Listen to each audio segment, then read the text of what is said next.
Jonas and Friends, episode 88. Hello, I'm Annie. And I'm Elise. And Jonas and Friends is a travel podcast about all things French. Mostly travel, though. Today, we're doing definitely a travel podcast. We're talking about a beautiful place in the southwest, Cordes-sur-Ciel. Before we get started with today's show, I want to thank Omar Rodriguez for his generous donation. You guys don't have to give us a donation.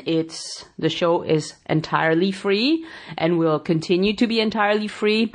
But these gestures of appreciation and you showing us that this has value is very gratifying. So thank you very much, Omar. Also, I want to do a bit of a lengthy French tip of the week today. On the Facebook page, a couple days ago, I put up the list of the most popular boys and girls names for 2015. And a listener called Janet asked me on the Facebook page, well, how do you pronounce the name Manon? M-A-N-O-N. Well, that's how you say it. Manon. And you might remember the movie Manon of the Spring, which was very popular in the 90s. The sound on, O-N, is in many, many common French words. For instance, oncle, oncologie. You have the same word in English, oncology, but in English you do this on thing, which we don't. In French, O-N is one sound, on. Or the place name in Provence, le Luberon, is rond is how we say that. I don't know that Anglophones can really reproduce that word, because what I hear when I hear English-speaking people do this is they do on, like Ontario, the province in Canada, Ontario. Well, in French it's Ontario. In English it's Ontario, right? So you turn you do on. You know, the light is on, where in French we would say the light is on. Another one, le baron, B-A-R-O-N, the baron, right? Or the place to the west of me, la Gironde. Anyway, it's a really common French sound. It's a nasal sound, and it's definitely, there's no hint of N in it. It's on. And now, on with the show. I want to know what you've been up to. What have I been up to? Let's see. I've taken on my autumn and winter activities, which means going to the theater a little bit. Ooh, very nice. And what else? What else makes it different? Making soup. Yes, I do that too. Making soup means it's wintertime. What's the secret to good soup? Putting on closed shoes, which is really making me sad. Yeah. What's the secret to good soup? Yes, celery. Yes. Oh, we agree on this. Oh, celery. A little bit of celery in your soup. A little bit of celery. It makes anything. My husband hates it, but I don't care. I eat all the soup. It doesn't make any difference. He eats all the cheese. He eats all the cheese, and I wear fat and skinny, whatever. Although I'm not skinny. There we go. You are. Yeah, that's the secret to good soup. Can this has nothing to do with anything, but since we're talking about suddenly soup and celery, and French, the difference between a French attitude towards things and an American or Anglo attitude, a couple of months ago, probably actually in the spring, because it was when I was still doing soups a lot, I went to one of the outdoor markets and I bought a bunch of things, and I asked to buy a half of a bunch of celery. Okay. And the woman behind the stall, she said to me, "No." I said, "What do you mean no?" She said, "You only need one stalk." And I said, "What are you talking about?" She said, "If you're making soup, you don't put a lot of celery in the soup. You only use one stalk." And I said, "But I want the half of the bunch. You know, they sometimes cut it in half so you can get a half here." And she said to me, "No, that's not the way you make soup. Too much." And then I thought, only in France would the person who sells vegetables tell you exactly how much of a particular vegetable you have to put in your soup. And I thought, I'll be damned. I want more celery celery in my soup than that. So that's what that reminds me of. But she could hear your accent. She was like, this woman is not how you make soup. I said, goodbye. Anyway. Well, this morning I heard about a very interesting exhibit at the Orsay Museum. Yes. It just opened, and it's on prostitution. It's on the depictions of prostitution. That's right. Right. And I was listening to this interview with one of the curators of the exhibit, and she was saying that they kind of get into it the way the artist did. Like, That's so right. depiction at the beginning is very subdued. I mean, by today's standard, we would never recognize these women as prostitutes because they were fully clothed. Most of the time, yeah. You know, the only thing that was different about them is that they would smile, and if you smile, that proved that you were, you know, if you smile at a man, you obviously want to sleep with him. Which, you know, I mean, that's just crazy. Well, but it wasn't also, that long ago. Yes, but it's interesting because it is true that in the exhibit there are a lot of works by Toulouse-Lautrec and by Degas, who were both people who were fascinated by that world. Let's put it that way, and by women. Yeah. There are a couple of very famous paintings by Toulouse-Lautrec whose work I actually know much better than Degas in general. And what you do see, though, which is interesting, is women sitting around in a very elaborate parlor. Yes. And there's a certain ennui. Yes. And you don't see them in action. These are not pictures that are pornographic at all. No. But what you get is this sense that this is not a happy thing that they're doing necessarily. Mm-hmm. Yes. That they are there and they are waiting, you know. And that somehow has more of an effect than seeing somebody who is actually in the act of somehow. Right. You know, there's this idea that there's a heaviness to their lives, you know, because they're in there. Because who knows, especially since most of the work, I think, in the exhibit is late 19th century and maybe a little bit 20th century because it gets into Picasso, who, of course, simply distorts figures in every which way anyway. But the whole debate about whether women choose to be or put into a situation like that, and of course, I don't know, to be honest, what people knew about venereal disease in the 19th century anyway. Yeah. So there was a romanticism connected to portraying these women. Yeah. That somehow I guess we don't get very well anymore. No, not today. Know? No. And it was interesting to me that she was saying that in a painting, if a woman is alone sitting at a bar, she must be a prostitute. Or drunk.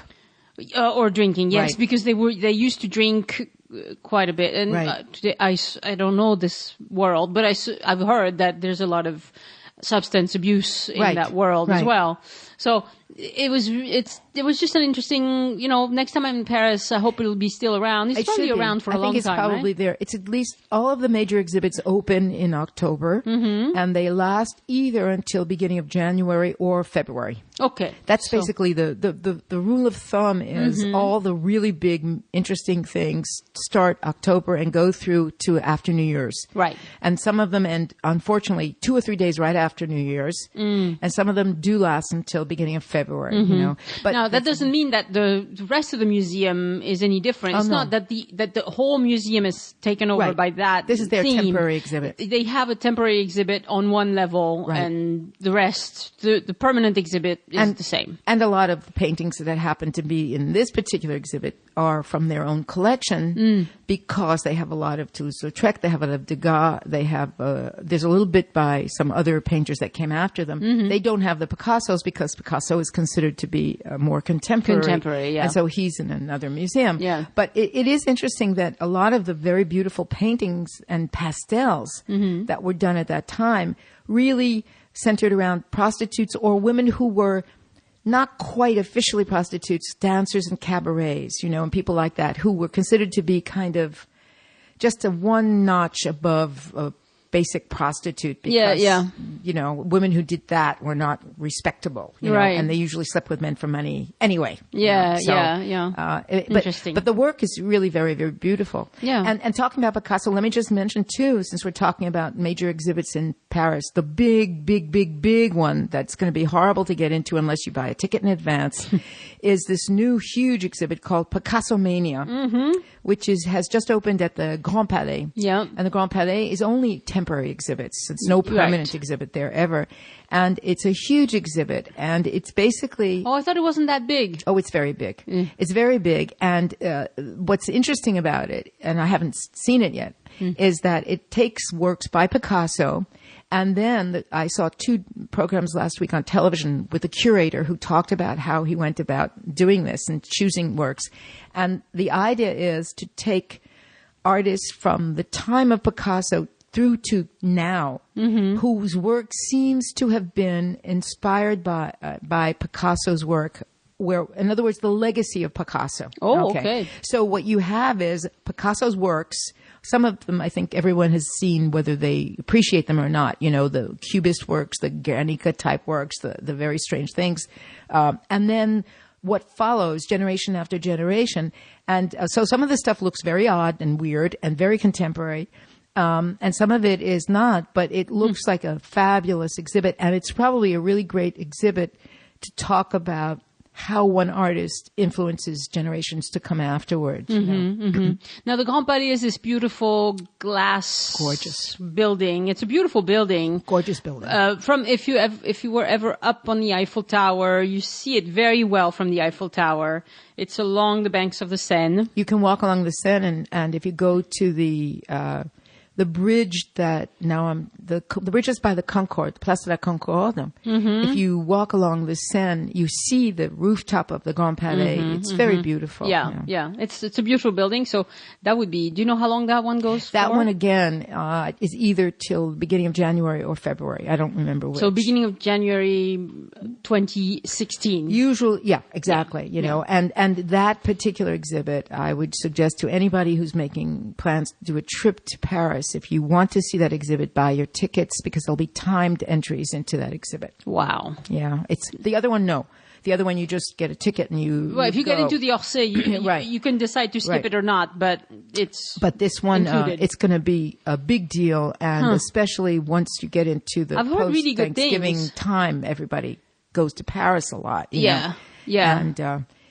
That's the biggest problem with going to see anything in one of the major exhibits during Christmas vacation. Yeah, is that they're full. It's crowded. Yeah. Well, do get your tickets online, and then you'll be okay. And you'll be okay. Right. Very good. All right. Cordes-sur-Ciel. Cordes-sur-Ciel. Okay. Believe it or not, the name. Yeah, I want to know about the name. Well, the original name. Because it means corde is a rope. Yes. And sur-ciel, so it's rope upon sky. No. Okay. So this is the name Cordes-sur-Ciel is actually only from 1993. Oh. The name of the town is Cordes, or Cordes in Occitan. Okay. And it was that name for the centuries and centuries and centuries that the town has existed. Oh, but they added the sur-ciel? In the 1950s, there was a woman, I don't remember now her name, I was just checking to make sure that the dates, in actually just post-World War II, a poet, a French woman, wrote a poem about this town perched on the top of this promontory, this rock. And in her poem, she called it Cord in the Sky. And what happened was that the people of the town liked that name so much that they actually made a petition, because in France you actually have to make a petition to do anything. Yeah. And to get the name officially changed. So for a long time, people just called it that. But believe it or not, it's only been since 1993 that is officially now its name. Oh, wow. Yeah. Okay. All right. But the name Cord, I shouldn't be yelling, I'm talking into the microphone. The name Cord is actually from the founding of it. And hold on to your seat, everybody out there, okay? This is a village that was created in the year 1222. 1222. 1222. How do they know that precisely? Documentation, all kinds of documents, all kinds of archives. Why? Because it's connected to the whole history of the southwest of France. This is a town that was created by edict of the Count of Toulouse, the last Count of Toulouse, Raymond VII. Yes. In 1222. After the ravages made by the king's army in this famous war with the Qatar. And the war with the Qatar, which I don't no, maybe we'll go back and talk about because we need to refresh people about things like that. I think it's hard to understand. But anyway, there was this terrible war that was basically based on religion. And what happened was that the Count of Toulouse, who owned all of the land that included this part of the Tarn, because this is in the Tarn department, which is north of Toulouse, after 1218, when the head of the king's army was actually killed because they had been fighting on and off since 1209, it took a long time. The fighting continued. But what he did was he decided that he needed to create a town that would be on the northern extreme end of his territories, which were vast. They lasted, they went from the Mediterranean till the area of what we now call the Gers, which meant they butted up against Aquitaine, and they were going north up to the northern part of Aveyron. Right. And so what he wanted was to create a town that would be on the northern edge in case the northern armies decided to come back down again to invade his territories. And the other reason he decided to do this, because this is a charter, this is what they would call in the Middle Ages a charter that gives a right to the creation of a town. You actually have a place that is kind of like, really in modern times, it's like a new city that's created from scratch by some architects with permission from city planners. Right. That's basically what we're talking about.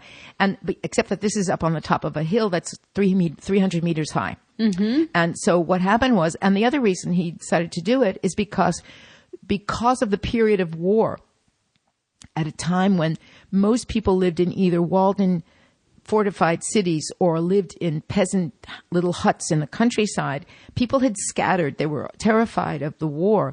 And in order to bring a community back that would have an economic basis and create money, wealth, he put through this charter that became the basis for what was built for the next 150 years in the Southwest, because this is a new kind of village, and it's what we call a bastide. Yes. And what makes it interesting to know is that it really resembles a lot of the experiments that were done in the 20th century. I think a little bit in Brazil with Brasilia on a much bigger scale. But all of these cities created from scratch, how do you get people to go to them? Well, that's a good question. It's a really interesting question, right? Well, imagine we're in a period of time 800 years ago, pretty much, okay? We're in just about almost 800 years ago. Yeah. And so what he did was he took this piece of land that was actually on the top of this limestone promontory. It's very fertile land all around it. So there are two little rivers that are in the valley down below. And you think, well, why in the world would anybody want to put a village up on top of this hill? How the hell are you going to get up to the top anyway, you know? But of course, the point was... Get the water up there, too. And the water. And we'll talk about the water because it has a lot to do with the story of Cordes. Yeah. What he did was he said, okay, we're going to build a town up here on the top of this hill. We'll make a road and access, of course, to get up to the top. But the first thing we're going to do is put a wall around it to protect it. And the advantage is that you see in every single direction. It's 360 degrees. You see all the way around. So you see That's cool. There are valleys down below. So you see who's coming. And there are no, the hills are far enough away that you really get a warning about what's going to happen. These days they see the hordes of tourists. They see the hordes of tourists. It's exactly what they see, you know, and they come by foot and they come by car and they come by train and there they are, you know. Buses. Well, the buses have to stay down below because they can't go up to the top. Yeah. But what's fascinating is that he really was the inventor of this new idea of a town. And there are three things about it that make it really fascinating. In order to get people to come, because what he wanted was tradespeople, people that would be what we would now call guilds, corporations. Yeah. So they had to be people who produced things. They couldn't just be, you know, well, skilled. I'm going to hang out. Wanted skilled people. So the first thing he did was he offered them tax rebates. Nice. Okay. This is how you get people to come into a place, right? Still works in a lot of places. Exactly. First, depending upon the charter, and his, of course, was specific, but it would have been anywhere from 3 to 5 years of either first no taxes and then a smaller amount of taxes on the production to get people to stay. Sounds like a good deal. The second thing would be everybody it was basically the beginning of the idea of what we now would consider to be a constitution, a charter with laws that said that everybody had the right to be treated equally. This is revolutionary for the time because we're in feudal times. Yeah. And, there's no such thing as the idea of equality among people. And the third thing is he promises that he and his knights will defend them in case of anything happening. So it managed to attract an enormous amount of people. So he didn't send in an army or anything. He sent tradespeople. He actually, if you could imagine, I don't know exactly how this worked in 1222, but imagine putting up notices on internet or going around with criers and to wherever you find people and basically spreading the word. There's this new town that's going to be created. And if you come as a tradesperson and you take a plot, because the plots were actually worked out. Everybody got a certain amount of land first. And you are someone who produces. You had to be able to build your house and produce goods within 2 years. That was the stipulation. So you had to get people to help you build these beautiful stone houses, of course. But he said, you come in, you will have no taxes for the first 2 years, but you have 2 years to build your house, start producing working. Goods, and we will protect you in case there's any problem with, invaders, people bothering whatever is going on around here. Yeah. And because people trusted him, and because they knew that he was good to his word about protection, and also that this charter was it was a written charter. It still exists, actually, in the National Archives. People did go. And why was the name Cord? Yeah. Well, believe it or not, in the 1200s, it was the fashion for naming in the southwest of France. They admired what was going on in Andalusia. Okay. And Andalusia, one of the major cities in Andalusia, is a city called Cordoba. Oh, Cordoba. And Cordoba is named Cordoba because it produced enormous amounts of cord and leather. And they named the city after Cordoba. They named the city after Cordoba. Named the city after Cordoba. That's nice. Exactly why. Right.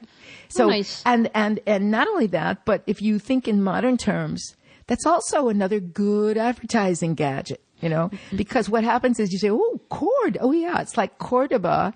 If people have heard of Cordoba, they produced the same kinds of things. The first groups of people that were attracted to cord were people who worked leather and people who worked textiles.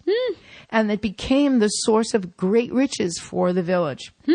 So much so that it says that 5 years after the charter was created, there were already several thousand people living there. Now, what we're talking about, you and I have been there. I mean, we are talking about a town that is literally perched on the top of a huge rock. Yeah. High up. It is a pretty big rock. It's a big rock.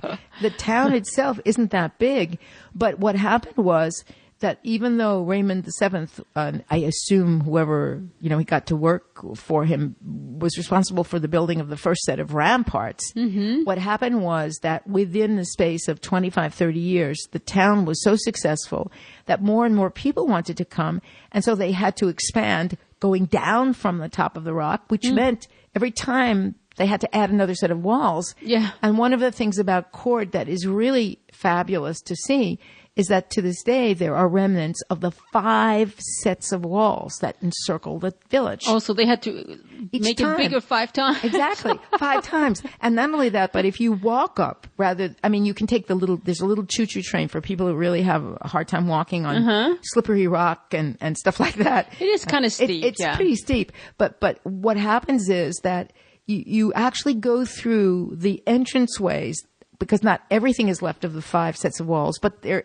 are the entranceways of all 5 sets of walls. And when you walk up, if you take a good look, you will notice that the people were so desperate to live in this village that before the next set of walls was built, which allowed people to build more houses, they actually started building into the walls.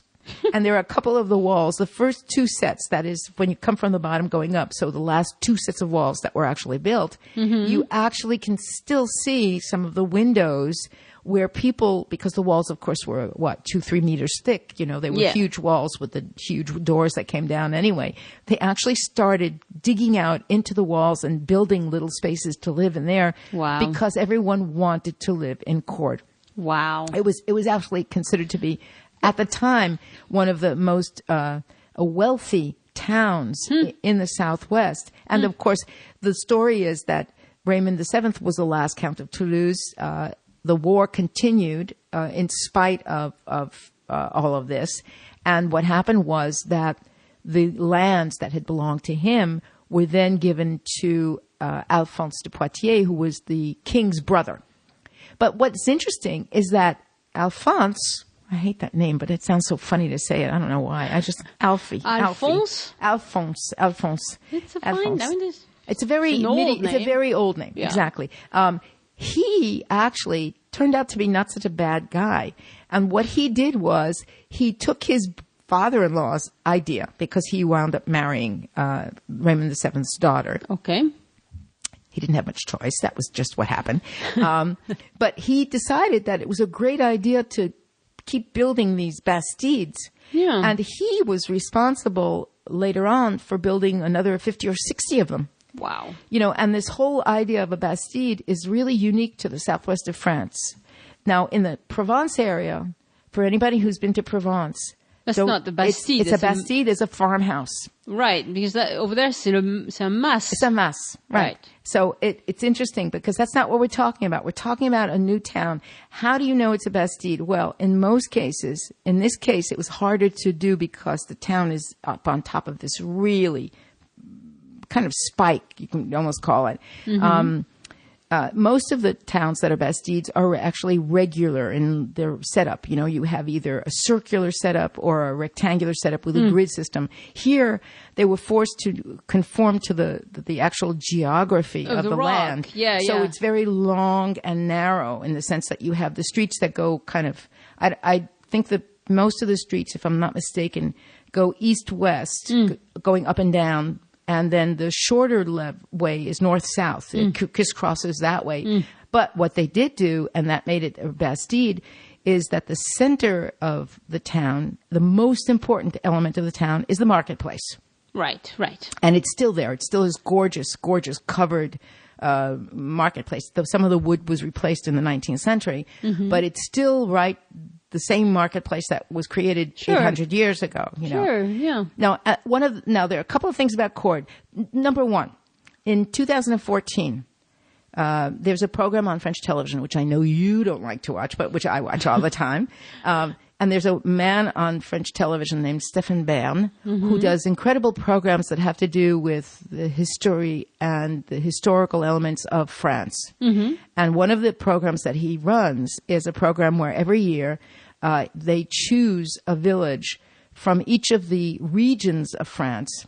And they do this program where people are, they introduce the village. They have one program of about an hour about each of these villages. And then everybody votes on which is their favorite village. Okay. And in 2014, it was Cordes-sur-Ciel. It is a pretty place. It's gorgeous. There's no question about it. It's absolutely gorgeous. Yeah. Now, what makes it so special? It happens, I was going to ask you this, and I thought, okay, all right, I will ask you. Try it. How many villages do you think there are in France? Villages? Yeah. Of course, we have to say, okay, we can argue about what a village is, but let's just say the definition in French of a village. How many do you think there are? 100,000? That's a lot. That's a lot. There are actually over 32,000. 32,000. Okay, that's not bad. Yeah, that's a lot of because a village, I think. From the definition that the INSEE, which is the this is people who do the statistics. Census. I think it's under 800. No, it's not. No, because a lot of these are places, even Cord, it has about 1,000 people all year round, Okay. No, it's not under 800 because some of the places that are counted as villages are places I would say are tiny towns. They're bigger than villages. Yeah. But I don't know exactly, to be honest, what the actual definition is. Yeah, there's criteria, but I don't know. But in France, it is true that they go from 50 people up, and just think about it. So let's say there were actually 35,000 villages still in France. It's amazing, right? So when you think about it, what makes a village outstanding? Well, it's usually connected to its architecture. Yeah. It's connected to the site where it's built. Mm-hmm. And it's connected to some element in its history. Yeah. Right?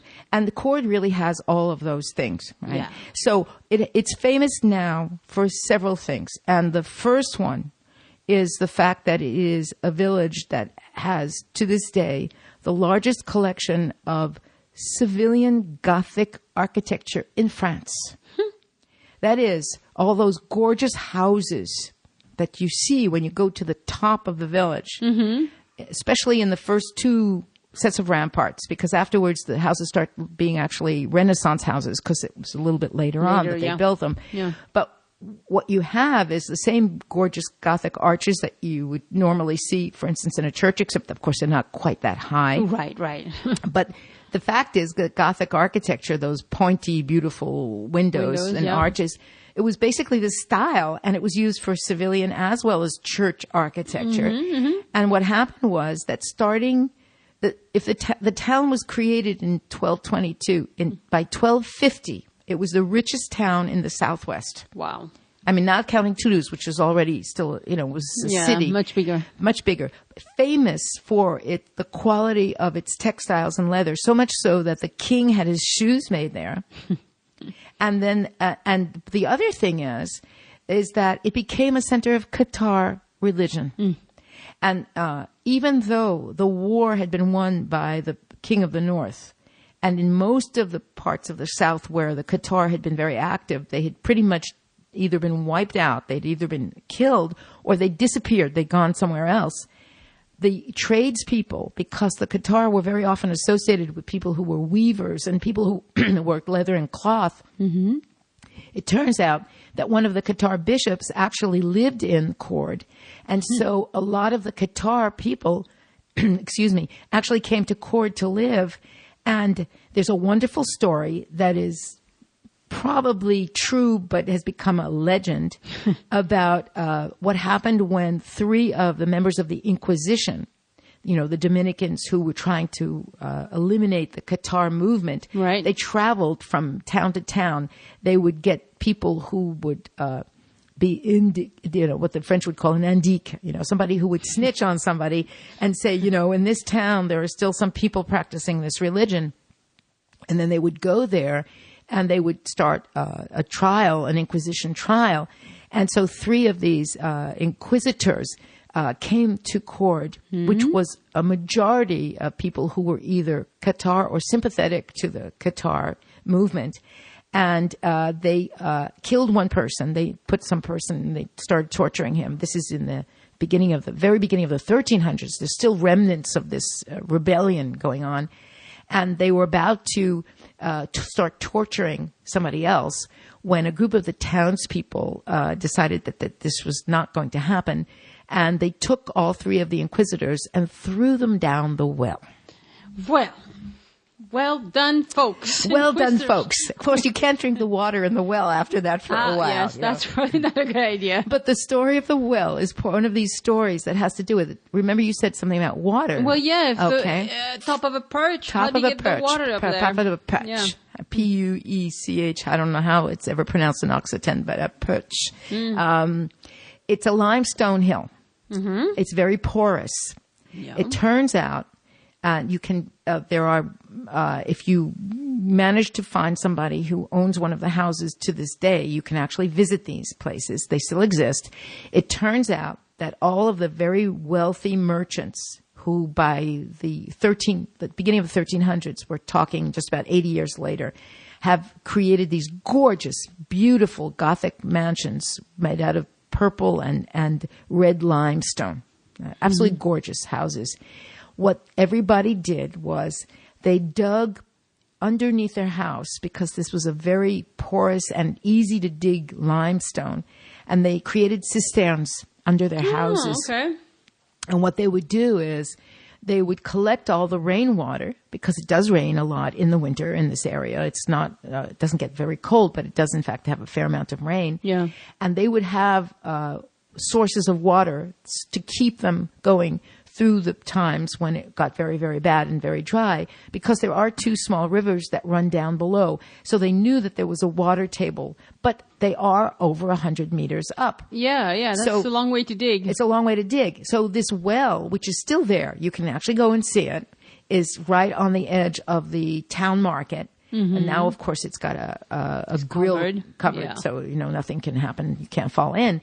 But the legend was that they threw these three inquisitors in, and because of that, eventually soldiers were sent to the town, and in the year 1321, the last of the Cathar were either converted or tortured or forced to leave. And that was the end of the Cathar movement, even in the town of Cordes. But the story of the three inquisitors in the well led to other stories and legends about this well. And everybody kept saying, for centuries, it's not possible that they actually were able to dig a well from the top of the village all the way down to where the water table is. And so there were all these strange stories. There were monsters in the well. There were other phantoms in the well. Nobody ever really found their bodies. Maybe they put live lime on them. Who knows? Who it was like, Who knows? Really. And so over the centuries, there were all these questions about how did they really do this? And did they really use this well? In the 19th century, they were doing some renovation work on the covered market, fixing up some of the carpentry, I guess, and stabilizing some of the pillars made out of stone.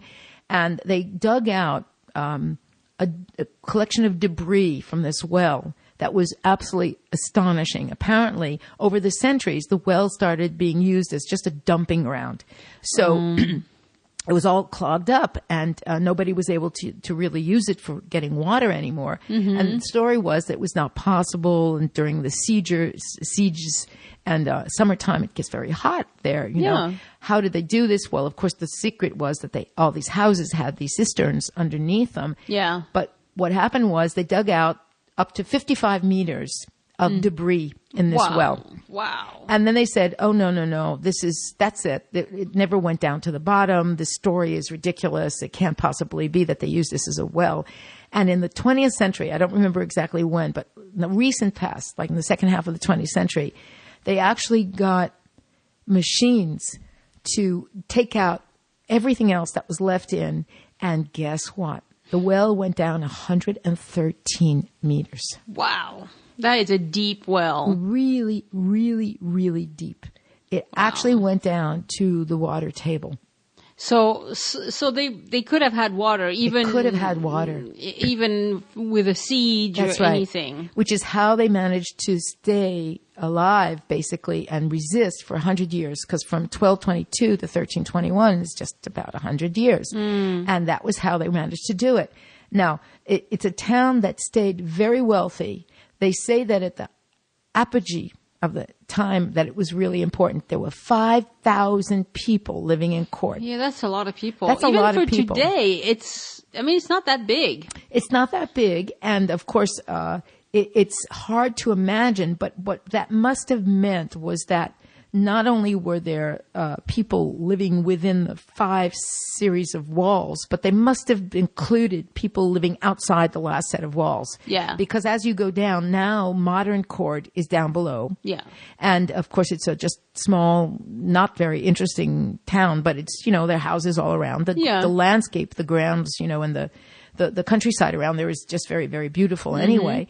But if you think about it, if you start down below, and you walk up the main street, there is one main street that takes you all the way up to the top.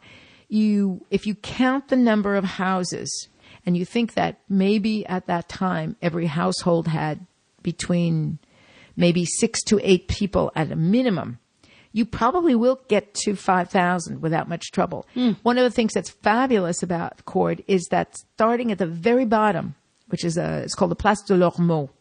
And tell me what bird that is in English, because I don't have any idea. I don't know. I think it may be a swallow. No, I don't know. I'll look it up it's while not. you're talking. Let's see if I can find it. An ormeau. Maybe it's a tree and not a bird.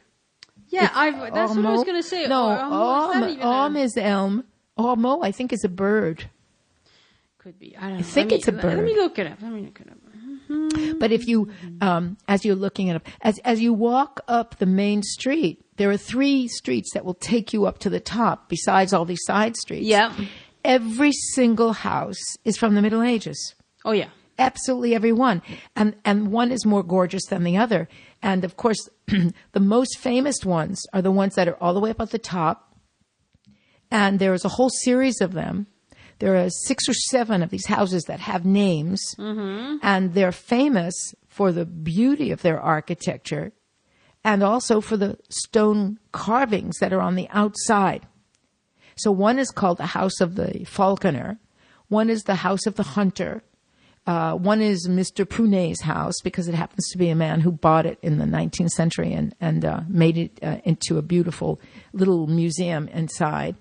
There's a whole series of these houses, and what they do is show you just how wealthy all of these merchants were at the time. Yeah. But what is fabulous is that even though there are lots and lots and lots of gorgeous villages with medieval houses everywhere in France, really everywhere, Yeah. this one, what's fabulous about it is that 3/4 of the architecture is basically from the first 100 years.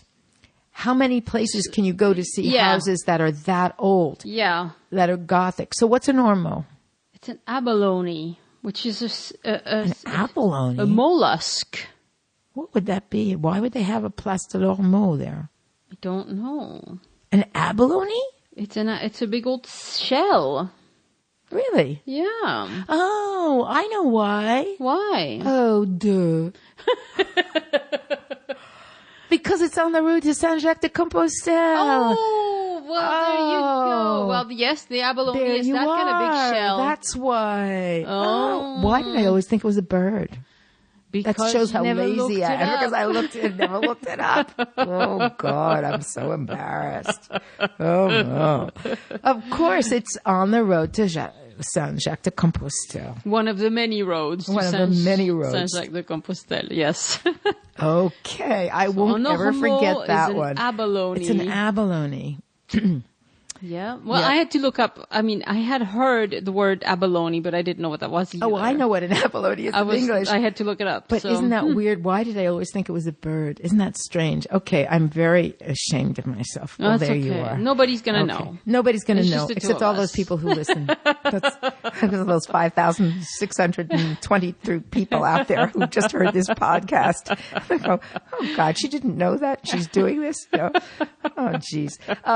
But it is gorgeous. It's very beautiful. And then the last part of the story of Cordes, of course, like many of the other villages that are famous, like Saint-Cyclope, which we've talked about, like all these other magnificent, really, listen, everybody out there, it's gorgeous. I mean, gorgeous is not even the right word for these villages. They're all over the place, right? Yeah. They're not just here in the Southwest, but they're just fabulous. Do you think Cordes is bigger than Saint-Cyr-la-Popie? I would think so, but I don't know for a fact. I think in year-round population, yes.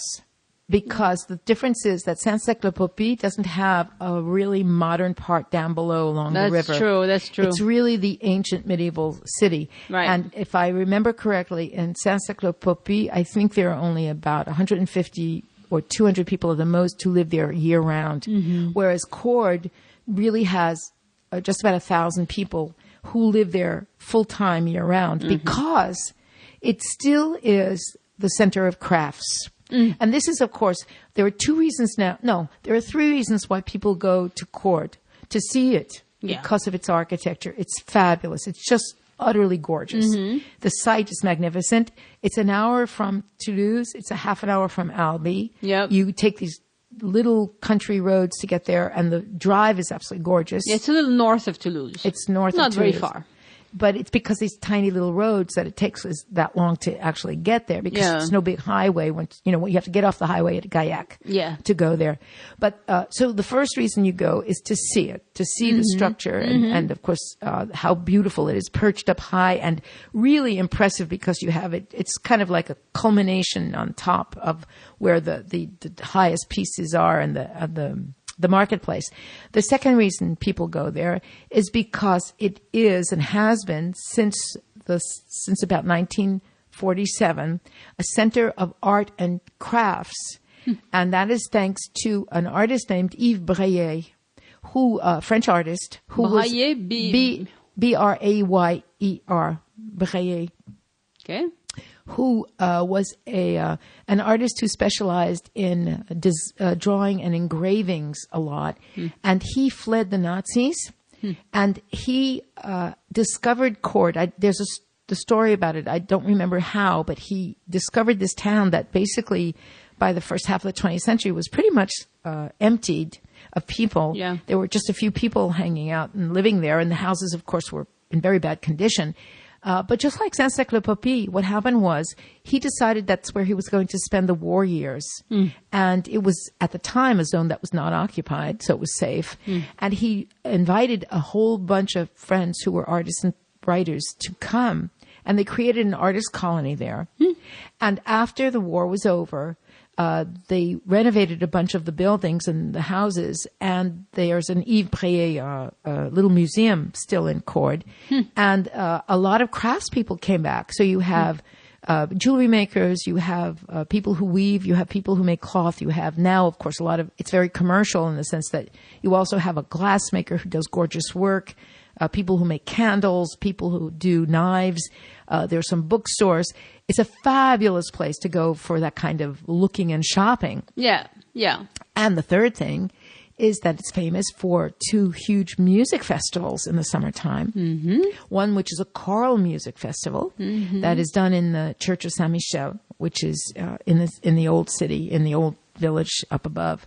And then a classical music series as well. So it is really, it's a place that's rich, and some of the tradespeople, some of the crafts do stay open all year. So you can pretty much go almost any time of the year and find a lot of the stores open. Obviously, some of them may close during the week, but they're open on weekends, Right. But it's true, you can just go pretty much any time during the year and find a whole lot of these stores open. Yeah, I think if you go outside of July and August, you will find people, especially if the weather's good. Right. You're gonna find a fair number of people, but in the middle of the summer, it's gonna be mobbed. It's mobbed. It's really mobbed. It's almost as bad as Carcassonne. And it's much smaller, and it's hot. And then the other thing is, and just as is just a kind of warning for people who wish to go, it is very steep, and it is all old, uneven stone. Right. Up and down. But you said there was There's a little choo-choo train that runs, I don't know if it runs all year. You have to pay extra for that? You pay €7, I think. Okay. It's a round trip for the €7. But it's a very convenient thing to do if you have trouble, if you don't want to worry about slipping, if you have bad knees, if you have small children. It's really easy to do because it takes you up to the top. Right. And then you actually have a choice of whether you want to take it back down again or walk down. Walking down is a little bit easier. You just have to really be careful because I've been there. I've done a lot of guiding there. I've been there, I don't know how many times. In the rain, it is treacherous. Yeah, it will be slippery. It really is treacherous. If it rains. This is one of those places where they've never done anything, in a sense, to make modern the roads that lead up to the top of the village. There is a back road that theoretically you can take. There's a teeny little bit of parking up above. There's a lot down below, obviously. Yeah. But there's a teeny little bit of parking. If you go to the back end of the village and take your car up, it will take you to the front of the gate of the first wall, basically, which is on the other side of the village. And that you get to avoid doing most of the walking, but otherwise you have to wear comfortable shoes and be prepared for the fact that this is really the old stones that were placed in that. Have you ever seen it where it's so mobbed that they just tell people to move on and just not visit that day? No. Because that can happen at Rocamadour, which is another sometimes there's because so of the many pilgrimage. cars. Sometimes there's so many cars that even the parking lots that are a ways away, you can't, can't I mean, park. you can see it. You're on the other side of the valley. So you're, Right. if you walk all the way, it's going to be 3 kilometers just to get to Rocamadour. That's so right. I don't know if Cordes ever gets like that. I have been to Cordes when there's been no parking. And that you have to really park really relatively far away because they have municipal parking that's all paying. Yeah. And then, of course, the problem with that is when you have to pay, you usually have a maximum of 2 hours. Right. Sometimes 3, but it's usually 2 hours. And so I don't like it's better than nothing, but somebody has to come back if you're going to be there longer. Yeah, exactly. You have to come back and feed the meter. You have to feed the meter. Yeah. But what they have is, since there are 1, 2, if I remember correctly, there are 1, 2, 3, 4 departmental roads that lead into Cordes, actually. Obviously, once the parking is filled, you have to park a kilometer away or more along the road and then walk back up. That I have seen, but I've never seen it where it's so crowded in the town itself that it's where they'll say, don't even bother. That I have not seen. But I've gone with groups in a bus. There are special places for buses to park. And in that case, they leave you down below and you have to trudge up to the top. Yeah. You really have to do it by foot. But I've gone by car and I've gone by bus. And, it is true that, in the summer it can be very hot. And so it's a place where you have to know what the conditions are. You really have to be aware of the conditions in terms of walking and in terms of parking. If you're visiting with small children, I don't know that they'll get that much out of it because it's just looking at buildings and stores pretty much. Yeah, in a sense, it's a little bit like Carcassonne, except that Carcassonne has the advantage, and I know this because my little grandson, who was 4, just had a great time in Carcassonne because he got himself a sword and a shield. Yes. Well, that's what the little that's what they love. like, right? They like all the knight stuff and all that and they can stuff, just jump around and be hiding behind the big rocks and pretend. And so Cordes is not. There are a couple of stores that have things like that. There's a small chocolate museum, the Yves. Itoye, who's a chocolate maker who's originally from Cordes, who now has a couple of stores here in Toulouse. There's a little, it's not free, but there's a little chocolate museum there. There are a few things like that. But I would say, you're right, that except for going up to take a look from the top and getting a view there's a beautiful open esplanade, which gives you a great view out over the valleys. Yeah. It's probably not the greatest thing, unless you just go up for lunch. And of course, the other thing that they have there is a whole bunch of cafes and restaurants. And it's a very nice place. Most of them are in the shade, outside, but in the shade. And so it is a very nice place to go and have a meal. Yeah. And then it's a great place for shopping. It really is.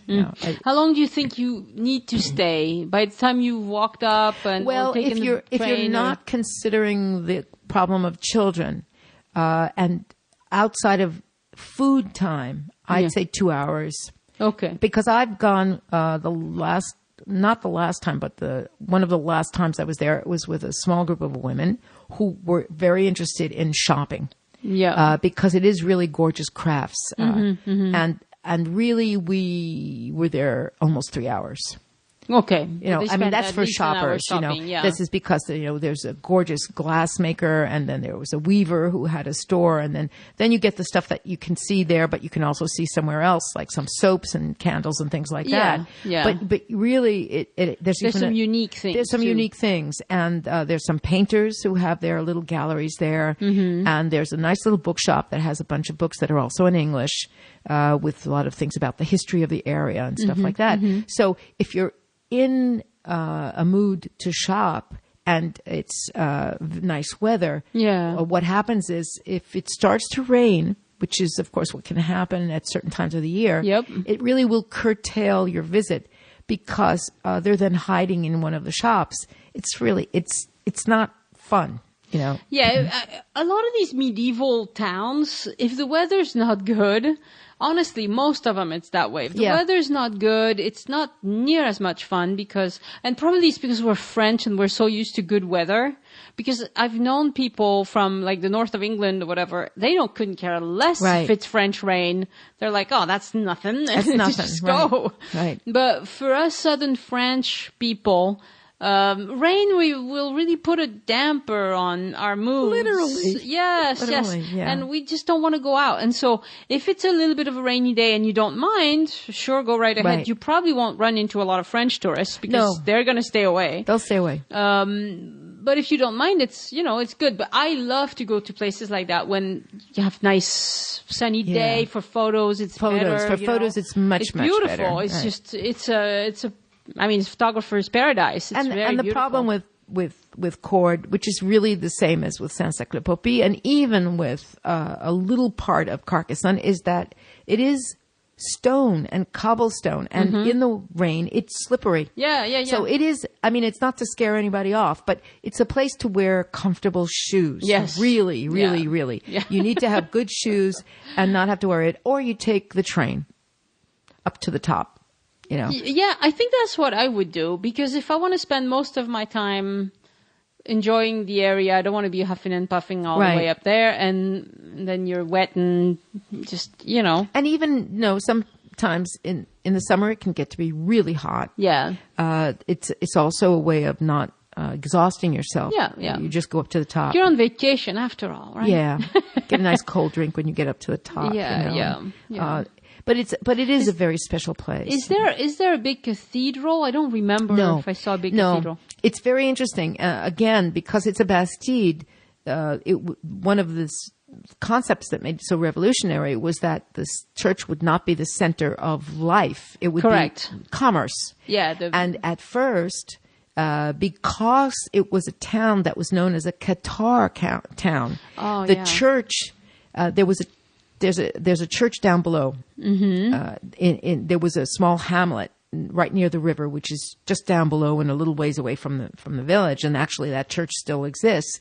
And the bishop has to give permission for a church to be built. So what happened was, as a way of punishing the people who lived in Cordes, they refused to give them permission to build a church up above in the village. Oh, I see. And it meant that they had to go walk all the way down and then walk all the way back up to go to church.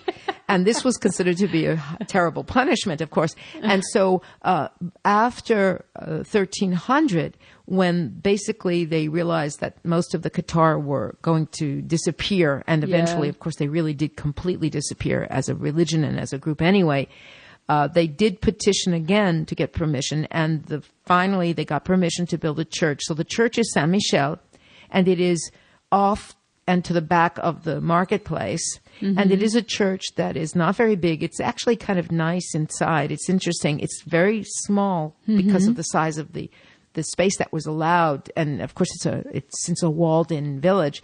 But what's interesting is that the outside shows the walls from the end of the 1200s, the 1300s, the 1400s, and then eventually it was rebuilt again in the 16th century. So it's a real hodgepodge in terms of the architecture. I see. But it's that can be interesting. It's actually kind of interesting because you see the different stone, the different techniques that they use. Yeah. And the inside is actually pretty. A lot of the small churches like that wind up being more interesting outside than in. In this case, it's actually a very pretty little church inside. It's worth looking. Yeah, and it is exactly where some of the choral performances are held. So it's actually kind of nice. But of course, it's very indicative of the history of these kinds of towns that the church is off to the side. Yeah. And when you're standing on the marketplace, you do not see it. Mm-hmm, mm-hmm. Yeah, you just do not see it. Which was, nowadays it's true that in French life, the church has become very minor part of French life for most people.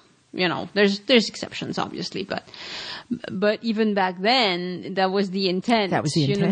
That was very modern, because much of what happened later, up until the revolution, was very religious. That's right. In France. So, very religious. Yeah. And of course the church, visibility helps in terms of influence. Let's put it, it's reality, but everybody did by that time want to have the church. And of course it was a big deal that they were finally able to get the church, but this was punishment for the fact that they had assassinated 3 inquisitors and they had been very rebellious, and it's interesting because there is this idea of rebellion in the southwest of France in general. It's a label that has really stuck a little bit to Toulouse, and it stuck to Cordes as well. So that later on, it was rebellious. It was in the War of Religion. It was a town that was taken over by the Protestants for a while and then taken back by the Catholics. And during the French Revolution, it was a bastion of republic thinking. So partly I think that may have to do with its isolation at the time, because it's a fabulous thing to take the road, which I don't remember which number it is, but the departmental that comes out of Gaillac that takes you to Cordes. And you take this beautiful road that takes you up into the hills, and you go past vineyards. And at one point you pass this turn, and sure enough, there it is in front of you in the distance, this village perched on the top of a hill, surrounded by just a kind of green valley on all sides. No, it's very nice. It's very nice. And you think to yourself, they actually lived in there. I mean, for 800 years, they've been living in this village. They probably used donkeys a lot. Probably. I mean, how did you bring sacks of things, up and down? The wool for making cloth, the leather, the skins. Because the roads are not wide enough for like a big carriage and horses, and I mean maybe something small, but not very big. No, so it's probably mules. It was probably mules. I would think that's probably true in a lot of those villages.